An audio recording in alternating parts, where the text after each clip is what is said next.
ठाणे वर्तमानमध्ये आपलं हार्दिक स्वागत. सादर करीत आहोत आजच्या ठळक बातम्या, मात्र एका छोट्याशा जाहिरातीनंतर. पैगंबर मोहम्मद बिल आणि मुस्लिम आरक्षणासाठी आज वंचित बहुजन आघाडीच्या वतीने आंदोलन करण्यात आलं. पैगंबर मोहम्मद बिल आणि मुस्लिम आरक्षणासह मुस्लिम समाजाच्या संवैधानिक अधिकारांसाठी आणि राज्य शासनाच्या अल्पसंख्याक विरोधी धोरणांच्या विरोधात वंचित बहुजन आघाडीच्या वतीने हे आंदोलन करण्यात येत असल्याचं वंचित बहुजन आघाडीच्या वतीने स्पष्ट करण्यात आलं आहे. या आंदोलनाच्या दरम्यान विविध मागण्या करण्यात आल्या. धार्मिक भावना भडकवून समाजामध्ये तेढ निर्माण करणाऱ्यांना कठोर शासन करावं, न्यायालयाने मान्यता दिलेलं 5% मुस्लिम शैक्षणिक आरक्षण तात्काळ लागू करावं, महाराष्ट्र वक्फ बोर्डाच्या मिळकतीमध्ये वाढ करून इमाम आणि मुअज्जिन आणि खुद्दाम हजरत यांना मासिक वेतन सुरू करावं, संत विचारांचा प्रचार प्रसार करणाऱ्या हरिभक्त परायण कीर्तनकारांना शासनाकडून मासिक वेतन सुरू करण्यात यावं, वक्फ बोर्डाच्या जमिनीवर झालेले अवैध कब्जे हटवून त्या जागेचा अल्पसंख्याक समाजाच्या उन्नतीसाठी वापर करावा, सारथी, बार्टी, महाज्योतीप्रमाणे मुस्लिम अल्पसंख्याक समाजातील विद्यार्थ्यांसाठी स्वतंत्र प्रशिक्षण संस्थेची स्थापना करावी, अशा मागण्या यावेळेस करण्यात आल्या. वंचित बहुजन आघाडी ठाणे जिल्हा अध्यक्ष सुनील भगत, जयवंत बेले, महेंद्र अनभोळे, किशोर देवेकर, डॉक्टर शशिकांत शिंदे, अमर आठवले आणि विनोद साबळे यांच्या उपस्थितीत आज हे आंदोलन करण्यात आलं. जाऊन आम्ही निवेदन देणार आहोत आणि त्याच्यापुढे सर्व मांडणार आहोत. कारण आम्ही आंदोलन करतोय, रस्त्यावर उतरतोय, पण हे त्याची इम्प्लिमेंट होत नाही. का होत नाही? जर असंच जर चाललं तर महाराष्ट्रभर याचं खूप मोठं आंदोलन आणखी छेडलं जाईल, त्याची तीव्रता वाढेल आणि त्याची जबाबदारी सर्वस्व महाराष्ट्र शासन आणि केंद्र शासन. मुस्लिमांना शिक्षणासाठी जे 5% आरक्षण दिलेलं आहे, न्यायालयानं डिक्लेअर केलेलं आहे आणि ते आरक्षण लागू करण्यासाठी या अधिवेशनामध्ये त्यानुसार कायदा मंजूर करावा. तसेच मोहम्मद पैगंबर बिल जे वंचित बहुजन आघाडीच्या माध्यमातून शासनाला सादर केलेलं आहे, या अधिवेशनात त्या बिलाला सुद्धा मंजुरी मिळावी. ठाण्यातील नवोदितांसाठी मासुंदा ॲम्फी थिएटरच्या व्यासपीठावरून मोठ्या प्रमाणात संधी उपलब्ध होतील, अशी अपेक्षा जिल्ह्याचे पालकमंत्री श्री एकनाथ शिंदे यांनी व्यक्त केली आहे. खासदार राजन विचारे यांच्या संकल्पनेतून मासुंदा तलावाशेजारी खासदार निधी आणि महापालिकेच्या निधीतून विकसित केलेल्या ॲम्फी थिएटरचं उद्घाटन पालकमंत्री श्री एकनाथ शिंदे यांच्या उपस्थितीत करण्यात आलं. यावेळेस महापौर नरेश म्हस्के, उपमहापौर पल्लवी कदम यांच्यासह अनेक मान्यवर उपस्थित होते. या लोकार्पण सोहळ्याचं औचित्य साधून खासदार राजन विचारे यांनी शास्त्रीय गीतकार संजीव अभ्यंकर आणि आरती अंकलीकर टिकेकर यांच्या भक्तिरंग या कार्यक्रमाचं आयोजन करण्यात आलं होतं. या कार्यक्रमाचा ठाणेकर नागरिकांनी रसास्वाद घेतला. यावेळी बोलताना पालकमंत्री श्री एकनाथ शिंदे यांनी छत्रपती शिवाजी महाराज मैदान, गणपती घाट, रंगो बापूजी गुप्ते चौक, परमपूज्य पुण्यश्लोक अहिल्याबाई होळकर घाट यांच्या विकासासाठी खासदार राजन विचारे यांनी नियोजित आराखडा बनवण्यासाठीचं सादरीकरण यावेळेस केलं. यावेळेस बोलताना पालकमंत्र्यांनी राजन विचारे यांनी केलेल्या पाठपुराव्याचं कौतुक करून मासुंदासाठी अधिकाधिक निधी उपलब्ध करून देण्याचं आश्वासन दिलं. यावेळेस बोलताना खासदार राजन विचारे यांनी महापालिका आणि खासदार निधीच्या माध्यमातून उभारण्यात आलेल्या ॲम्फी थिएटरच्या व्यासपीठावरून असेच दर्जेदार कार्यक्रम वेळोवेळी होत राहतील, अशा शुभेच्छा दिल्या. आज आपण या तलावाचं जे सुशोभीकरण आहे, रोषणाई आहे, याचं लोकार्पण केलं आहे. ॲम्फी थिएटरचं जे काही आपण शुभारंभ केला आहे, कार्यक्रम या ठिकाणी होतो आहे, एक वेगळा फील आहे, वेगळा एक आनंद या ठिकाणी ठाणेकरांना घेता येईल. आणि या संपूर्ण मासुंदा तलावामध्ये जो काही परिसर आहे तो सुशोभित, या ठिकाणी जवळपास 1500 लोक सिटिंग कॅपॅसिटी आहे.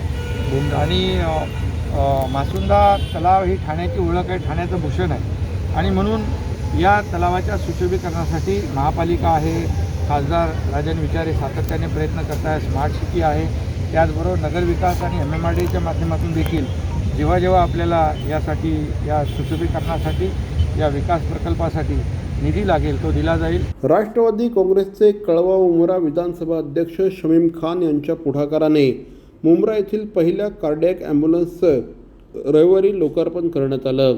बशीर हेजवानी यांच्या हस्ते हे लोकार्पण सोहळा संपन्न झाला.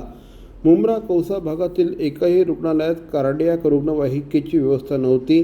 त्यामुळे गंभीर रुग्णाला मोठ्या रुग्णालयात दाखल करण्यासाठी ठाणे अथवा नवी मुंबई परिसरातून कार्डियाक रुग्णवाहिका बोलावी लागत होती.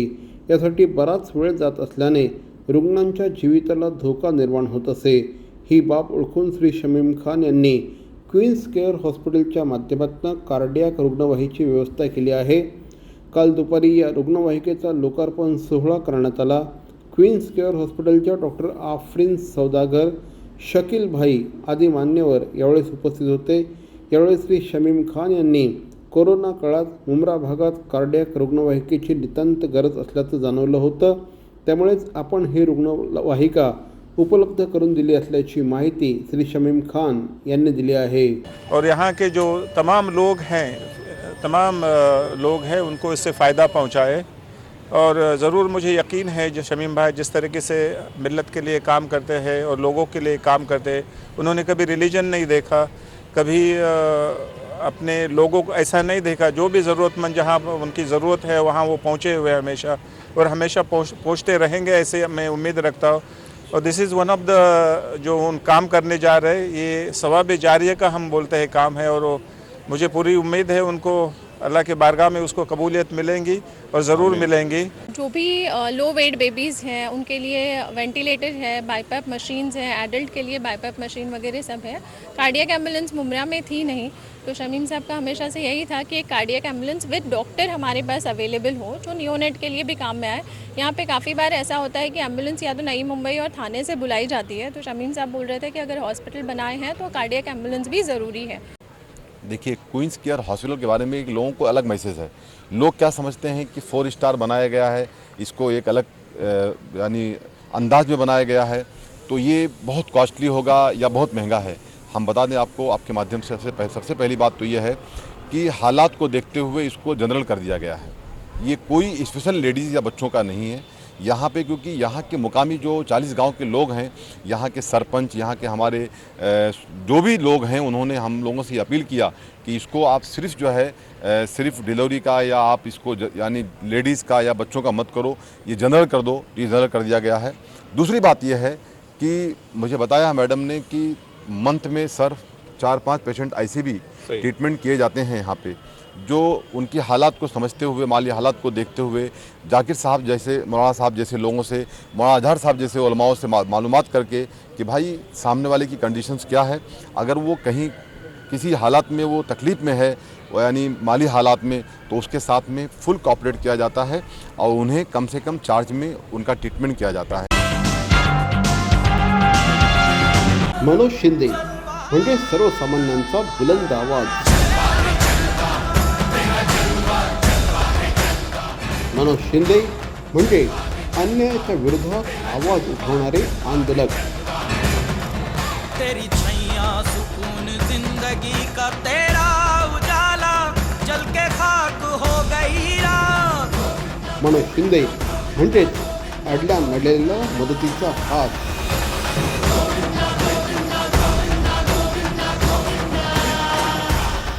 सुखाचा साथीदार म्हणजे मनोज शिंदे, दुःखाचा भागीदार म्हणजे मनोज शिंदे. हर कोई कह रहा गोविंदा. म्हणूनच आपला वाढदिवस म्हणजे प्रत्येक कार्यकर्त्यांसाठी, मित्रांसाठी मनोजोत्सव. मनोजोत्सवानिमित्त तमाम कार्यकर्त्यांच्या वतीने माननीय श्री मनोज शिंदे साहेबांना वाढदिवसाच्या लक्षावधी शुभेच्छा. 70% सेल काय? 70% ऑफ, 70%. छे, काहीतरीच काय, शी, पॉसिबलच नाही. 70% ऑफ शक्यच नाही. शक्य आहे. ग्राहकांच्या हितासाठी पॅरॉनने आणला आहे अप टू 70% सुपर डुपर धमाका सेल. अगदी सर्व कपड्यांच्या खरेदीवर up to 70% off. Conditions apply. Up to 70% धमाका धमाका धमाका sale. Baron men's studio, Congress office समोर, आमंत्रण हॉटेल शेजारी, ठाणे.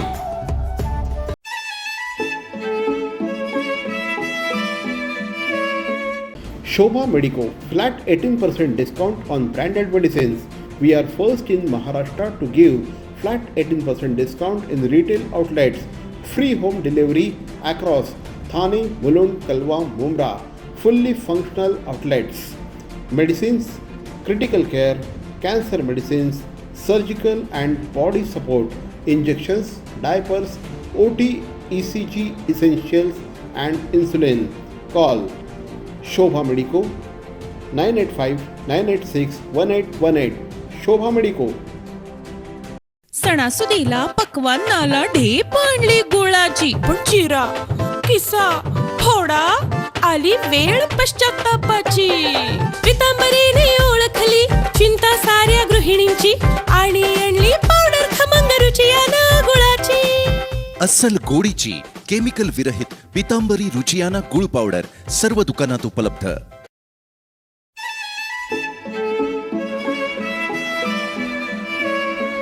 डॉक्टर लोलगे यांचे पाईल्ससाठीचे कलासिद्धी हॉस्पिटल, पाचपाखडी, ठाणे.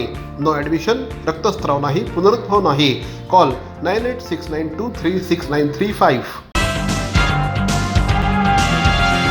त्रिपुरामध्ये कोणतीही अनुचित घटना घडलेली नसताना जगातील कुठल्या तरी ठिकाणच्या मशिदीची व्हिडिओ क्लिप व्हायरल केल्यानंतर राज्यात मालेगाव, अमरावती आणि नांदेड येथे झालेल्या दंगलींची सर्वोच्च न्यायालयाच्या निवृत्त न्यायमूर्तींकडून चौकशी करावी या मागणीबरोबरच दंगलीच्या निषेधार्थ ठाणे शहर भाजपच्या वतीने जिल्हाधिकारी कार्यालयासमोर निदर्शनं करण्यात आली. आमदार आणि जिल्हाध्यक्ष निरंजन डावखरे यांच्या नेतृत्वाखाली मुख्यमंत्री उद्धव ठाकरे यांना यावेळेस निवेदन देण्यात आलं. नुकत्याच झालेल्या दंगलींमध्ये 15,000 ते 40,000 लोकांच्या जमावाने रस्त्यावर उतरून दुकानं, कार्यालय, गाड्या यांचा विध्वंस केला. या प्रकाराचा भाजपने निषेध केला. जमावाने केलेल्या हिंसाचाराची उत्स्फूर्त प्रतिक्रिया म्हणून प्रामुख्याने अमरावतीत लोक रस्त्यावर उतरले. ते कोणा एका पक्षाचे नव्हते वा कोणी त्यांचं नेतृत्व करत नव्हतं. मात्र स्वसंरक्षणासाठी रस्त्यावर उतरलेल्या नागरिकांवरही हल्ले केले गेले. त्यानंतर पोलीस यंत्रणेकडून पक्षपाती पद्धतीने कारवाई केली जात आहे. अफवा पसरवून दंगल करणाऱ्यांना पाठीशी घालून स्वरक्षणासाठी उत्स्फूर्तपणे रस्त्यावर उतरलेल्या सामान्य लोकांना मात्र पोलिसांकडून लक्ष केले जात आहे, असा आरोप या निवेदनाद्वारे करण्यात आला. जिल्हाधिकाऱ्यांना भेटलेल्या शिष्टमंडळात आमदार निरंजन डावखरे यांच्यासह प्रदेश उपाध्यक्षा माधवी नाईक, संदीप लेले, ज्येष्ठ नगरसेवक मुकेश मोकाशी, संजय वाघुले आदी यावेळेस उपस्थित होते. त्रिपुरा येथे न घडलेल्या घटनेच्या आधारे मालेगाव, अमरावती आणि नांदेड येथे अफवा पसरवून धार्मिक भावना भडकवून दंगल घडवण्याच्या प्रकाराची चौकशी सर्वोच्च न्यायालयाच्या निवृत्त न्यायमूर्तींमार्फत करावी. दंगल घडवणाऱ्या सूत्रधारांना आणि त्यांच्या समर्थकांना अटक करावी. दंगलीत हात असलेल्या रझा अकादमीवर बंदी घालावी, अशा मागण्या यावेळेस करण्यात आल्या. सरकार आहे, हे सरकार अक्षरशः तोंडावर आपटलेलं आहे. यांच्यामध्ये कुठलीही क्षमता नाही, कुठलीही त्यांच्यामध्ये कार्यकुशलता नाही आणि म्हणून जनतेचं ध्यान या सगळ्या गोष्टींपासून हटवण्यासाठी म्हणून अशा प्रकारचे जातीय दंगल ही राज्यामध्ये घडवून आणली जाते. देशामध्ये कुठेच आंदोलन होत नाही, पण महाराष्ट्रामध्ये अमरावती असेल, नांदेड असेल, मालेगाव असेल, या इकडे मुद्दाम या संदर्भातले दंगली घडवण्यात आल्या आणि ह्या घडवण्याच्या मागे सत्ताधाऱ्यांचाच हात आहे असा आमचा आरोप आहे. त्याचं कारण असं आहे की गेली 2 वर्षापासून सगळ्याच फ्रंटवर सपशेल अपयशी ठरलेल्या या सरकारने स्वतःचं पाप लपवण्यासाठी या दंगलींचा सहारा घेतला आहे आणि मतांचं ध्रुवीकरण व्हावं या दृष्टिकोनाने खरं तर या दंगलींचं प्रयोजन केलं गेलं आहे. आणि त्याच्यामुळे ज्या निष्पाप लोकांना याच्यामध्ये अडकवण्याचं, रोवण्याचं पाप हे सरकार करते, त्याचा निषेध व्यक्त करण्यासाठी भारतीय जनता पार्टीच्या माध्यमाने आज राज्यभर आंदोलन होत आहे.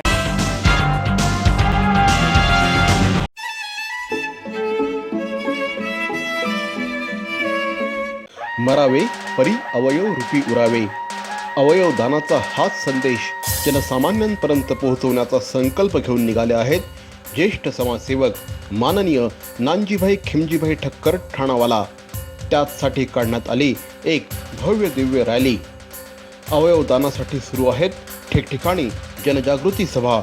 लक्षात ठेवा, आपला अवयवदानाचा संकल्प वाचवू शकतो कुणाचे तरी प्राण, दूर करू शकतो कुणाचं तरी अपंगत्व अगदी कायमचं, फुलवू शकतो अनेकांच्या संसारात सुखाचे बगीचे. अवयवदानाच्या या महायज्ञात सहभागी व्हा. समाजरत्न श्री नानजीभाई खिमजीभाई ठक्कर ठाणावाला यांच्या पुढाकाराने जनहितार्थ प्रकाशित. नमस्कार, मी मंगेश देसाई.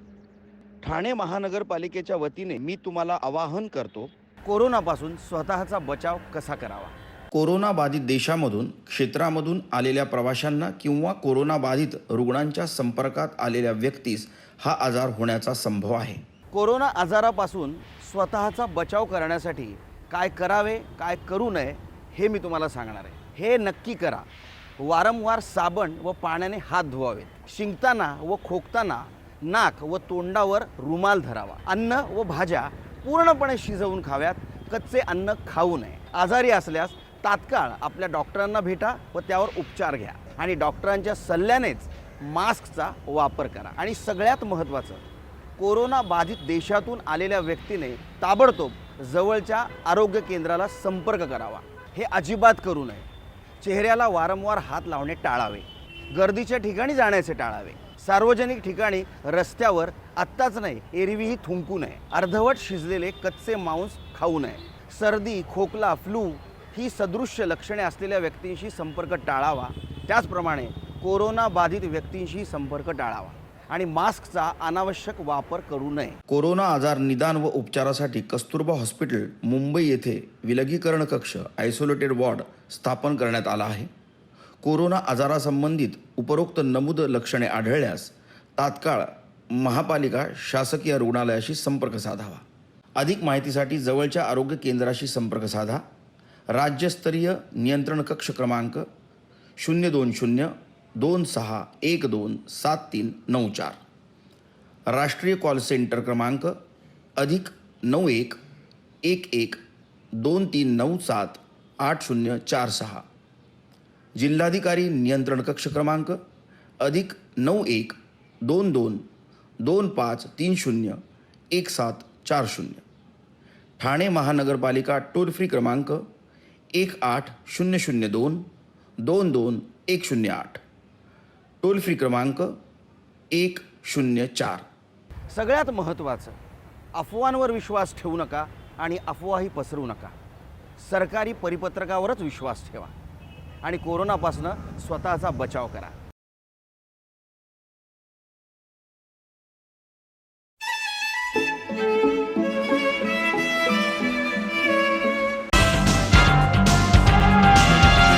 ठाणे महानगरपालिकेच्या माजी नगरसेविका आणि भारतीय जनता पार्टीच्या प्रदेश उपाध्यक्षा माधवी नाईक यांची भारत सरकारच्या नागरी विमान वाहतूक मंत्रालयाअंतर्गत भारतीय विमानतळ प्राधिकरणावर स्वतंत्र संचालकपदी नियुक्ती करण्यात आली आहे. माधवी नाईक यांच्या या निवडीनंतर भारतीय जनता पार्टीच्या असंख्य कार्यकर्त्यांनी त्यांच्यावर शुभेच्छांचा वर्षाव केला आहे. तर मंडळी, या होत्या आजच्या ठळक बातम्या. ठाणे वर्तमानमधून आम्ही ठाण्याच्या राजकीय, सामाजिक आणि सांस्कृतिक घडामोडींचं वर्तमान चित्र दाखवायचा प्रयत्न करतोय. अर्थातच आपल्या सहकार्याची गरज आहे, तेव्हा आपल्या सूचना आणि समस्या आम्हाला जरूर कळवा. आमचा पत्ता ठाणे वर्तमान, Dadoji Konde stadium, shop number 16, Khatan road, Thane पश्चिम. दूरध्वनी क्रमांक 9820939420. तर मग पुन्हा भेटू उद्या याच वेळी याच ठिकाणी ठाणे वर्तमानमध्ये. तोपर्यंत धन्यवाद. जय हिंद, जय महाराष्ट्र.